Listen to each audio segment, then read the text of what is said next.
Libre du Sénégal, Syntelès, est créé depuis 2012 et joue un rôle important dans la lutte pour l'amélioration des conditions de vie des travailleurs. C'est ainsi qu'elle a participé à toutes les activités qui touchent les travailleurs depuis sa création, avec notamment la participation de son secrétaire général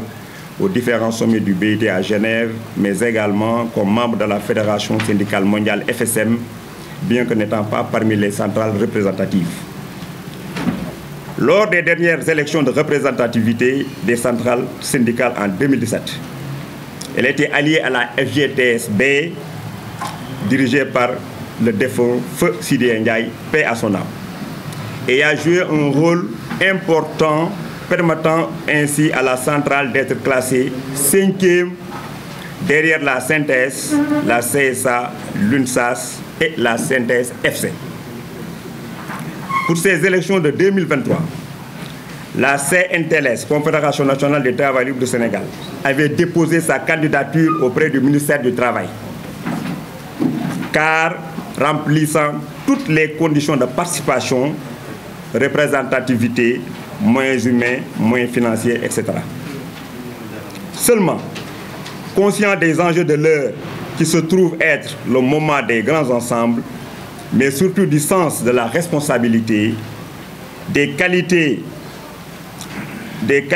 dans les relations humaines de M. Mballo Dia Thiam, nouveau secrétaire général de la FGTSB,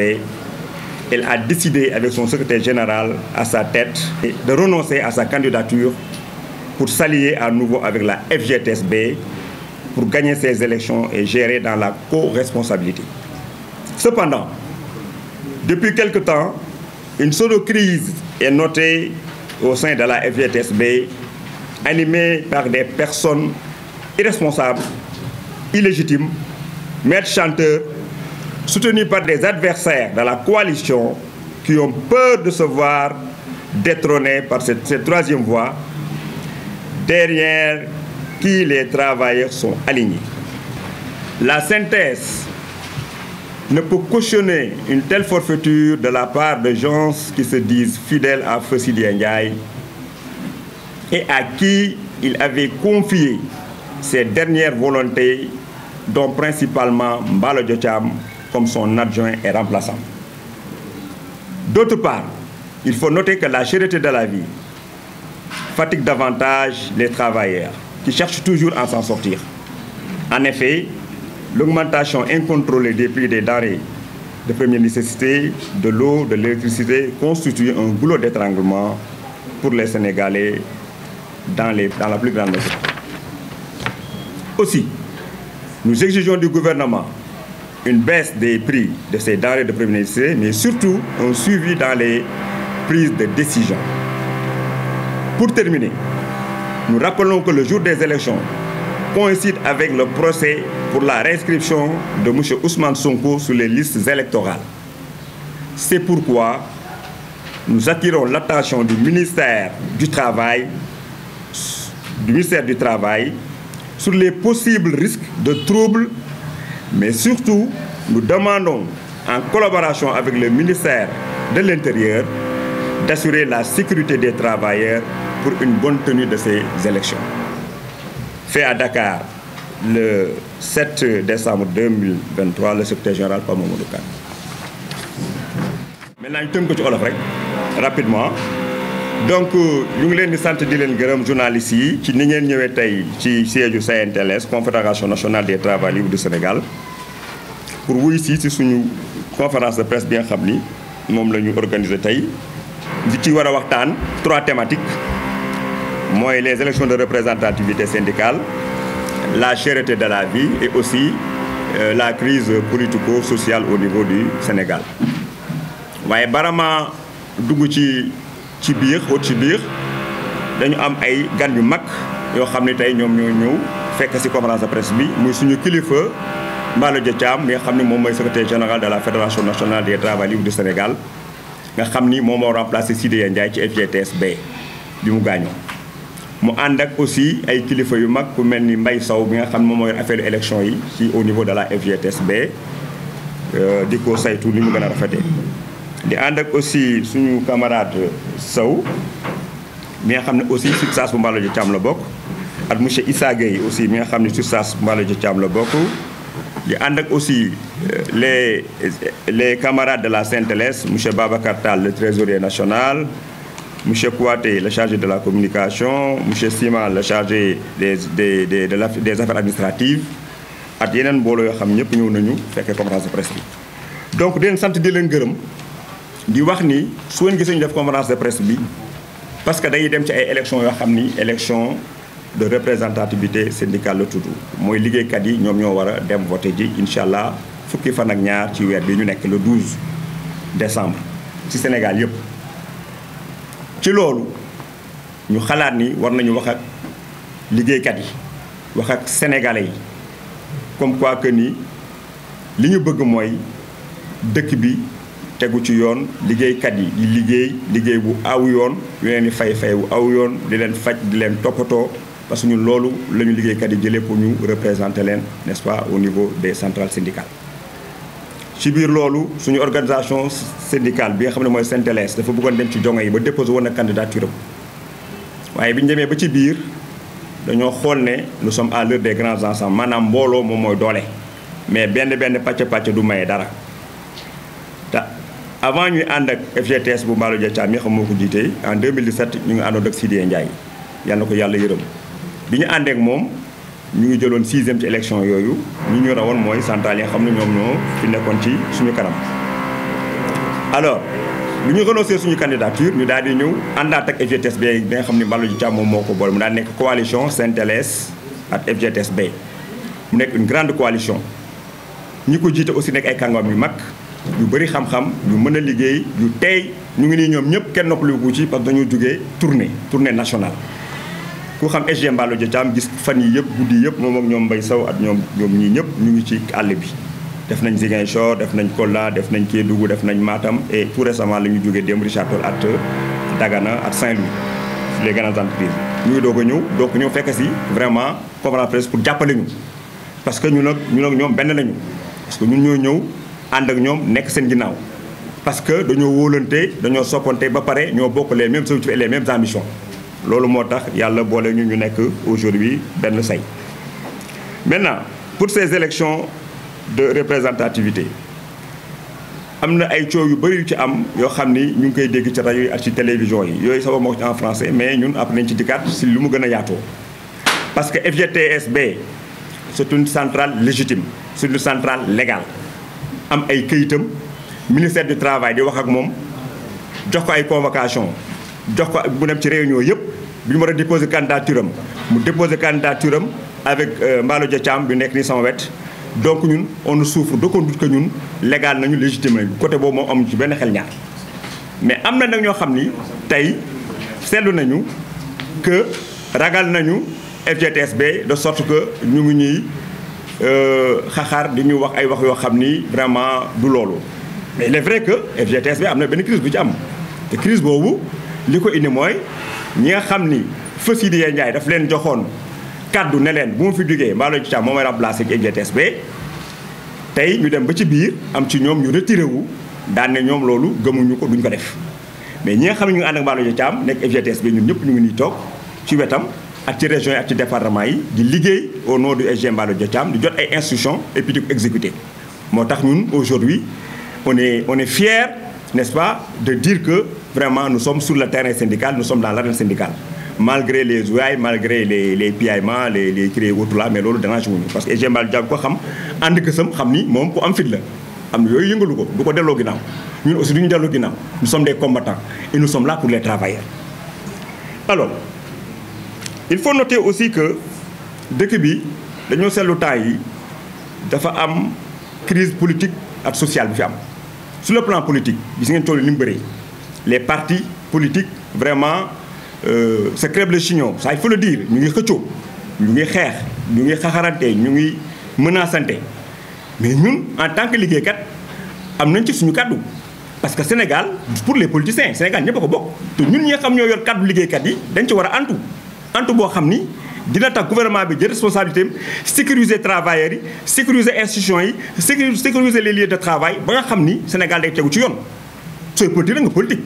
mais pas déstabiliser les travailleurs, pas déstabiliser les entreprises, pas déstabiliser les pays. Loolu duñ ko nangooti am na lu fi amoon Sénégal mais loolu kenn du ko nangooti suñu liggéeykat yi. Ça vraiment nous dégageons de revers de main vraiment yooyu coow yooyu loolu ñaantuñu yàlla mu am fi te aussi duñu duñu aussi seetaan ba politiciens yi yàq suñu réew kooku duñu ko nangu ñun travailleurs yi. moo tax situation politico sociale bi ñu am ci xalaat ba pare loolu xam naa peut-être sama gars yi après nañ ci ñëw pour indi si yeneen argument ci wàllu dund gi aussi ñu xool ni Sénégal mooy réew yi gën a cher àdduna bi ci la bokk dund bi fii. La vie est excessivement chère au Sénégal. Chaque jour, les prix des denrées de première nécessité dañuy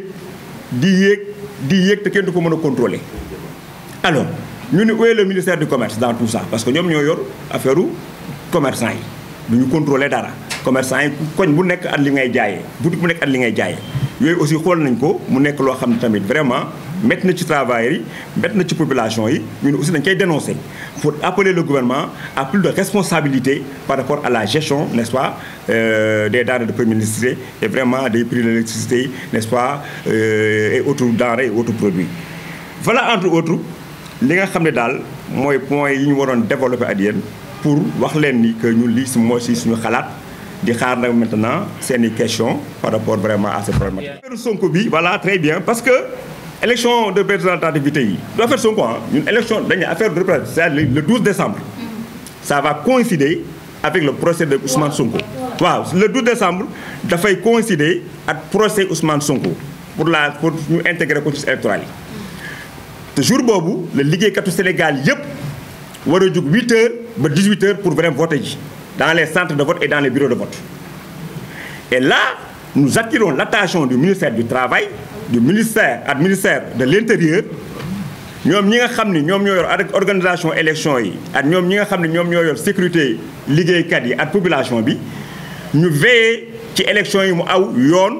nga xam liggéeykat dinañ xëy dem voter ji duñu am benn problème.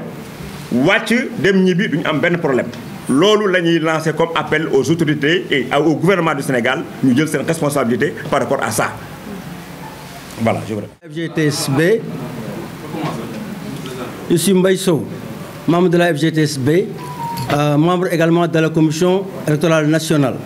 donc chargé des élections au niveau de cette centrale là. Donc pour répondre à la question de Djibril d'abord je vais commencer par sa dernière question. Pourquoi pensons-nous que les travailleurs doivent voter pour la FGTSB? La raison est simple. La raison est simple dans la mesure où, d'abord, il y a 10 ans de cela,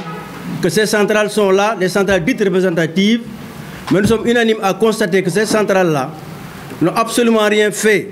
on l'a dit, parce que les prix des denrées ont flambé, l'inflation est là galopante, mais on n'a entendu aucune centrale appeler au secours, aucune centrale parler au nom des travailleurs.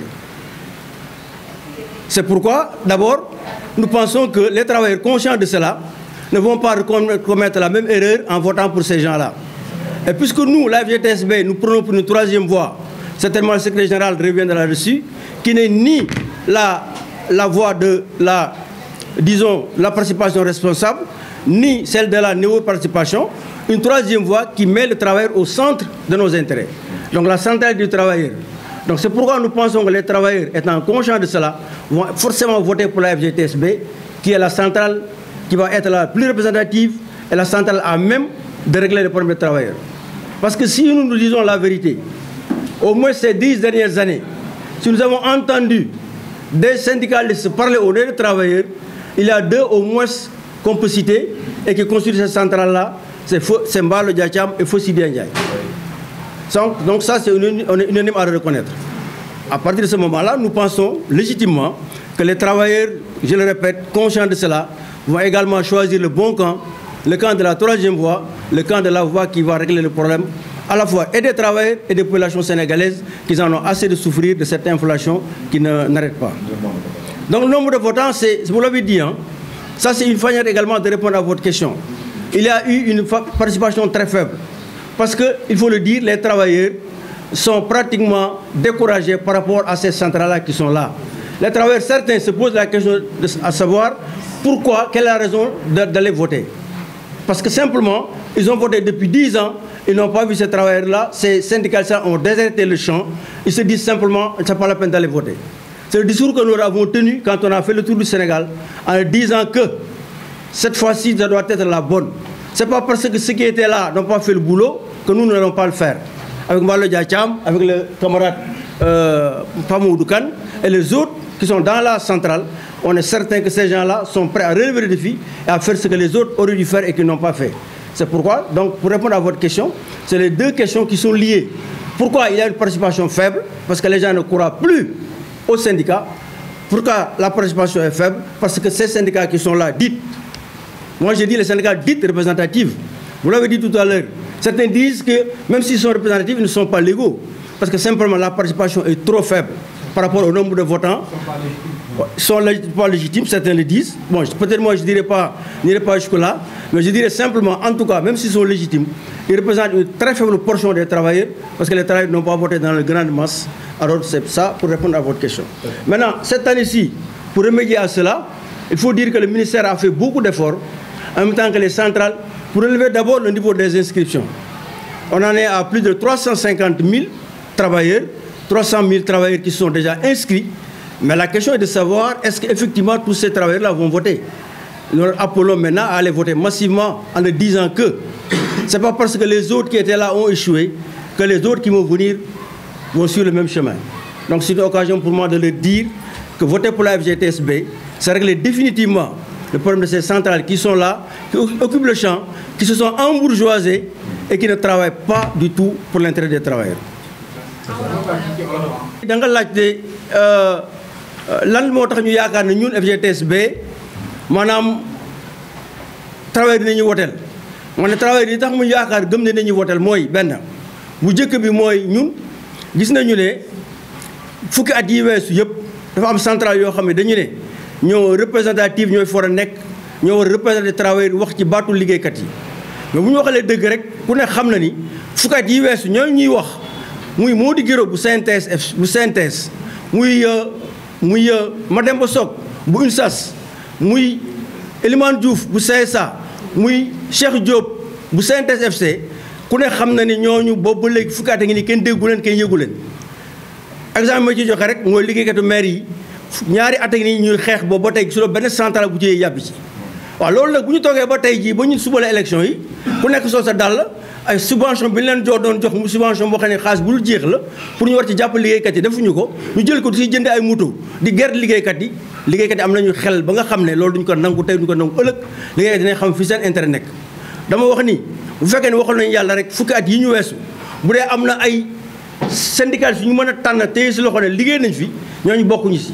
mën na citer au moins ñi nga xam ne ñoo bokk suñu centrale tey Mballa Dia mii toog Diallo Dia Thiam mii toog fa Siré Ndiaye bi ñu woon ginnaaw ak Pamadou Kane mii donc ñooñu tey bu ñu àndee tey ne liggéeykat yi tànn leen ñu taxawal leen fi nga xam ne suñu baat bu fa yeggee tey mën nañ saafara seen i askan mën nañ saafara seen i jafe-jafe kon loolu dañu daal di gëm ne liggéeykat yi war nañu mën a voter parce que élection yi li nga xaw a utale ak élection politique mooy politiciens yi xëy na am na ñu bëri ñuy wote te xamuñu tax ñuy wote mais fi ay liggéeykat lañu c'est des gens conscients qui savent ce qu'ils veulent qui savent où est-ce qu'ils vont aller donc nous on parle de la co-responsabilité dans la construction et dans la protection du travailleur la promotion et la protection du travailleur donc loolu bu ñu ko gëmee ñu te liggéeykat teg seen bët moo tax ñu am yàqin ne liggéeykat yi dañuy voter ren ñu dañuy ñam ren te muy ñamee dootu ñu bàyyi dañu xam ne ñun ñoo fi ne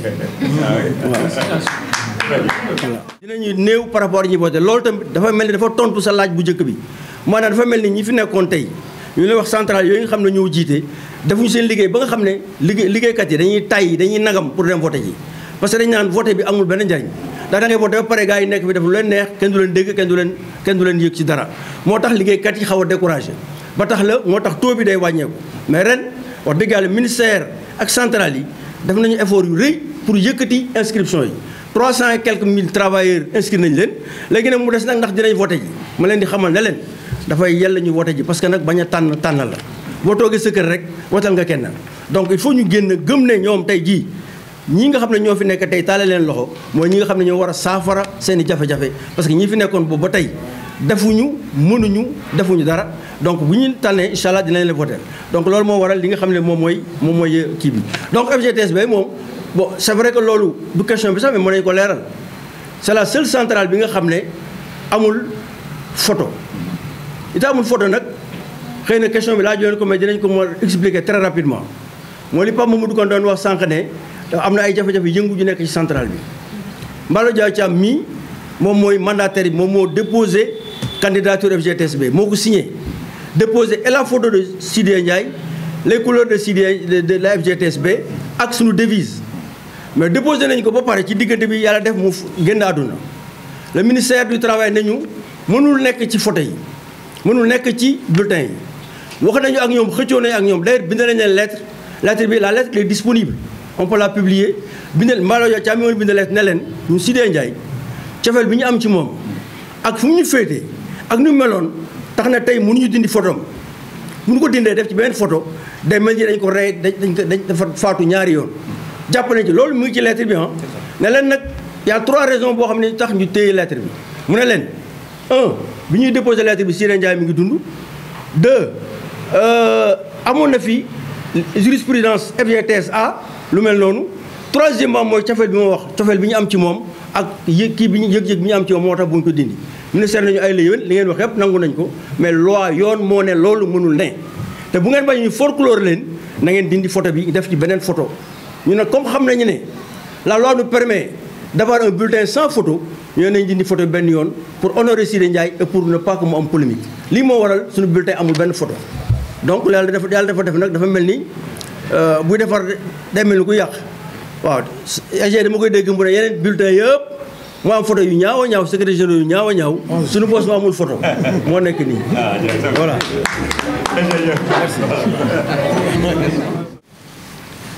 D'abord, nous trouvons que c'est un épiphénomène.